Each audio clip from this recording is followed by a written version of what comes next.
Le 24 décembre est aujourd'hui le quatrième dimanche de l'Avent. C'est un peu particulier cette année.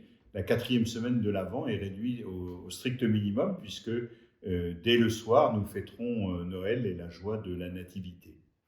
Et alors ce quatrième dimanche, l'évangile qui est proposé chaque année, c'est celui de l'Annonciation, de l'ange Gabriel qui vient annoncer à Marie qu'elle va mettre au monde un fils premier-né qui sera le fils du Très-Haut et le Sauveur.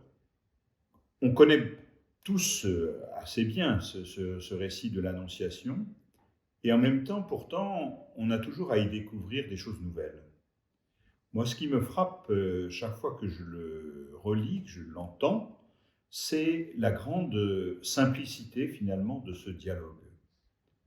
Voilà que l'ange vient dire à Marie ce qui va survenir. Évidemment, on comprend que Marie est toute bouleversée par cette annonce qui est pour elle inattendue et puis qu'elle ne comprend pas forcément dans sa totalité. Mais elle reste dans cette disposition d'une grande disponibilité, une grande simplicité. Et au fond, en quelques phrases, tout est dit. Alors si on regarde les phrases qui sont dites, d'abord l'ange commence par « Saluer Marie, je te salue, comblée de grâce, le Seigneur est avec toi ». C'est parce que Marie est comblée de grâce, parce que le Seigneur est avec elle, qu'elle va pouvoir recevoir cette mission si particulière, si importante pour le salut du monde. Et puis, l'ange prend un petit peu les devants par rapport aux réactions possibles de Marie en lui disant « Sois sans crainte, car tu as trouvé grâce aux yeux de Dieu ». On comprend que Marie est toute étonnée, bouleversée de l'annonce qui lui est faite, et en même temps, il lui est dit que le Seigneur ne l'abandonnera pas, qu'il la conduira dans cette mission.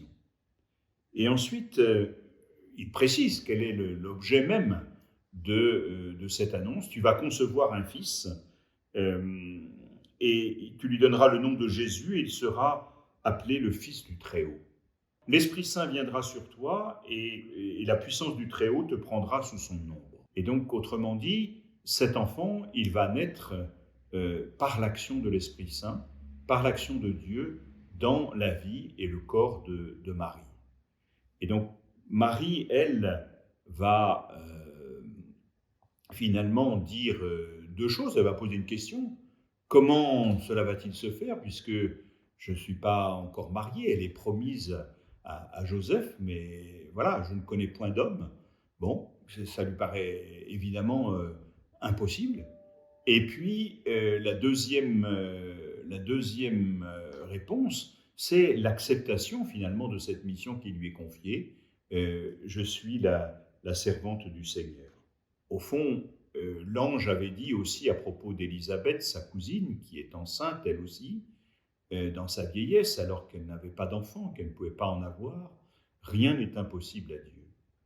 Et au fond, c'est cette réalité-là de l'action de Dieu qui va se réaliser en Marie et pour l'humanité tout entière. Le dernier mot de l'Évangile est aussi, je crois, significatif parce qu'on nous dit simplement, ce qui peut paraître tout à fait banal, l'ange la quitta. Voilà, il a accompli sa mission, il a dit ce qu'il avait à dire. Marie a accueilli cela et elle est évidemment toute bouleversée de cette annonce. Et puis l'ange la quitte. Et au fond, on peut penser à Marie, qu'est-ce qu'elle va faire, qu'est-ce qu'elle va vivre à cet instant où l'ange la quitte. Elle a cette promesse inouïe, incroyable, qui lui est faite d'être la mère du Sauveur, la mère du Fils de Dieu, et elle garde finalement dans son cœur ce secret. Et on trouve là une attitude qu'on va retrouver chez Marie tout au long de sa vie, qui va être témoin et acteur de beaucoup d'événements qu'elle ne maîtrise pas, qu'elle ne comprend pas toujours, et qu'elle va méditer et garder dans son cœur.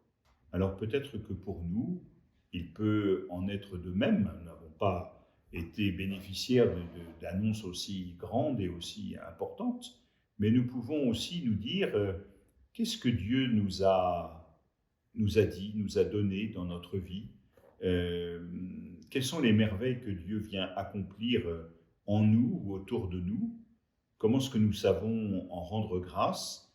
Et puis comment est-ce que nous savons aussi méditer, garder tout ce qui nous est dit et que nous ne comprenons pas, que nous ne maîtrisons pas. Parfois nous n'acceptons pas et des choses nous semblent trop dures ou trop injustes.